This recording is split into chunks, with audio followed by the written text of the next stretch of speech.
Kung maglalagay ng motorcycle lane sa EDSA, dapat daw isaalang-alang ang naging resulta ng paglalagay nito sa iba pang kalsada tulad ng Commonwealth Avenue. Sabi ni Senate Committee on Public Services Chairperson Senador Grace Poe.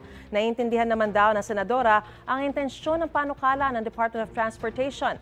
Pero nagawa na raw kasi ito dati at dapat maisaalang-alang ang mga naging resulta nito. Sabi naman ni Senador Nancy Binay na miyembro ng komite, pagtuunan na lang dapat ng pansin ng DOTR ang pagtatayo ng mas maayos at mas ligtas na mass transportation.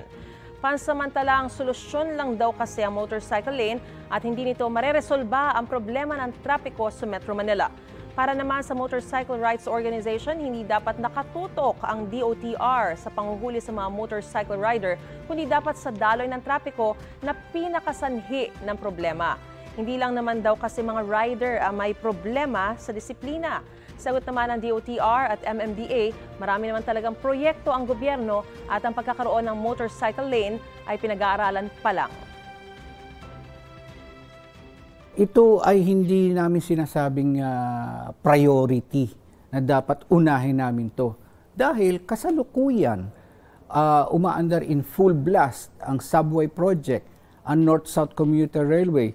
Pinag-aaralan lang dahil yun yung traffic sa EDSA ang naka-highlight sa utak ng maraming motorista.